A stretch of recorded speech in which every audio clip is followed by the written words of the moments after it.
on va créer un compte de service. Un compte de service qu'on appellera par exemple Clou SVC ou quelque chose comme ça. Et qu'on va mettre administrateur de domaine juste pour nous faciliter la vie. Après, comme on a vu dans le cours, on pourrait le mettre comme admin local de chaque machine. Ce serait suffisant.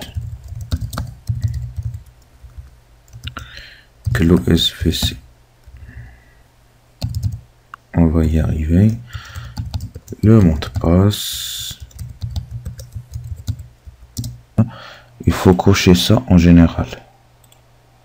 Password never expire et l'utilisateur cannot change password parce que pour les comptes de service, normalement, on ne devrait pas autoriser qu'il expire automatiquement. Sinon, on risque d'avoir des problèmes de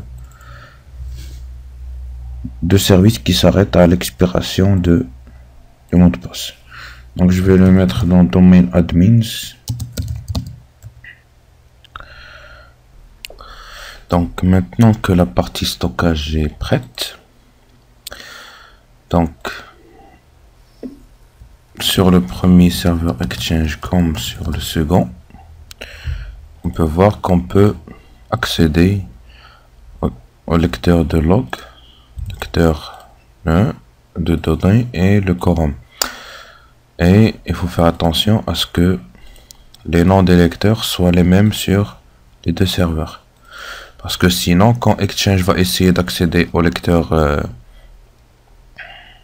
X de point quelque chose, il va pas le trouver et donc il y aura problème. D'accord? On va lancer la création du cluster. Donc, outil d'administration, cluster administrator, ou bien la commande clou admin comme cluster administrator. On va faire create new cluster. Ok. Donc, je vais l'appeler EXClue. Donc, Exchange Cluster. Donc, le premier serveur qui sera membre, c'est EX1. Donc, l'assistant va faire une analyse de la configuration pour voir est-ce que les serveurs sont OK pour le montage du cluster. D'accord, donc apparemment tout est vert. Il a trouvé les disques.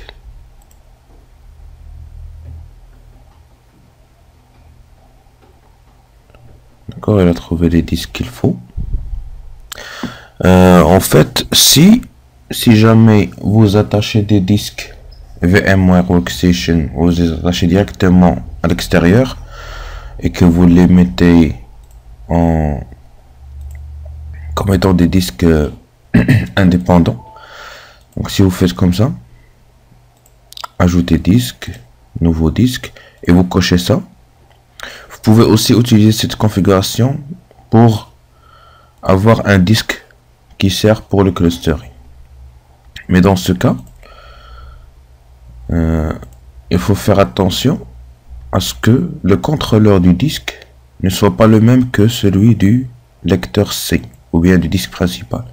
Donc là, il faut prendre le contrôleur 1. Donc ça, c'est une autre configuration que vous pouvez utiliser si vous voulez. Donc je vais juste m'assurer que le disque n'a pas été sauvegardé. Voilà. Voilà, donc nous, on n'est pas dans ce scénario. Tout est vert, tout est bon. On est bon pour continuer.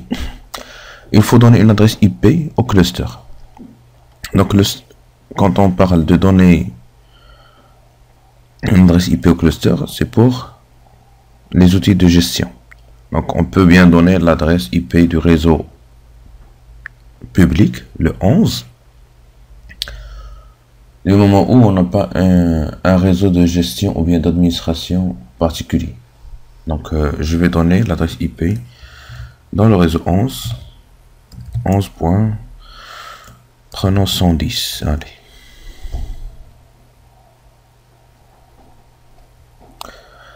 Cluster Service Account. Vous vous rappelez, on a créé le compte de service Clou SVC. Il faut toujours prendre l'habitude d'avoir des conventions de nom. Par exemple, les comptes de service, c'est EX par exemple, SVC pour Exchange Service, ou bien SQL SVC pour SQL Server. Quelque chose qui est parlante. Voilà, donc je peux spécifier, donc là c'est pas je peux, mais il est préférable de prendre le quorum sur le lecteur Q. Un quorum, sinon on va chercher le lecteur, le bon lecteur qu'on veut comme quorum. Voilà, donc il a trouvé les trois cartes réseau, le quorum, le stockage externe. Donc on peut faire suivant. On va laisser le cluster se monter. Si on a besoin de plus de détails, hein, ça c'est plutôt vue expert ou bien vue trop détaillée. On peut cocher sur vue log pour les détails. On repassera donc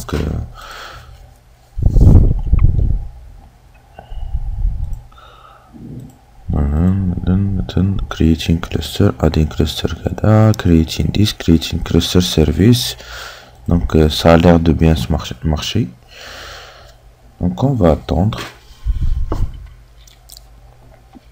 Donc là on est en train de monter la base du cluster. C'est juste la partie système. On n'a pas encore touché la partie Exchange.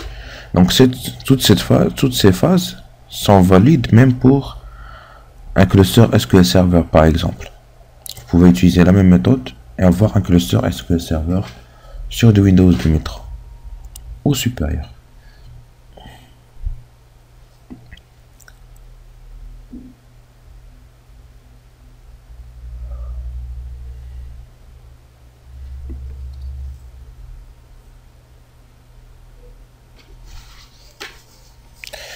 Voilà, notre cluster est prêt.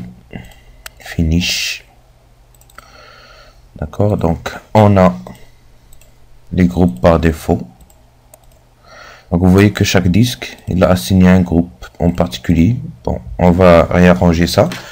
Mais le cluster group, par défaut, il contient le quorum, le cluster name et le cluster adresse IP. D'accord. Là, toutes les ressources indépendamment du nœud. Cluster configuration, donc là, en général, on va pas toucher à ça. On va juste spécifier quelques paramètres. Par exemple, ici, vous voyez que c'est internal et client access. Quand vous voyez internal, c'est le réseau Heartbeat. D'accord, donc il vaut mieux faire dans propriété, fixer à quoi sert l'interface. Client access only, par exemple pour le réseau public. Cliquez OK. Le Heartbeat, propriété, c'est le private network only. OK. Le réseau storage, propriété. Bon, là, on peut décocher carrément cette interface. Comme ça, le cluster ne passe pas par cette interface du moment où c'est dédié pour le réseau de stockage. J'applique et OK. Donc vous voyez que l'interface il est marqué d'une icône en bleu. On s'en fout. C'est juste pour dire que la ressource n'est pas utilisée. Donc EX1 maintenant il est le détenteur des services, etc. Il faut qu'on ajoute le second nœud.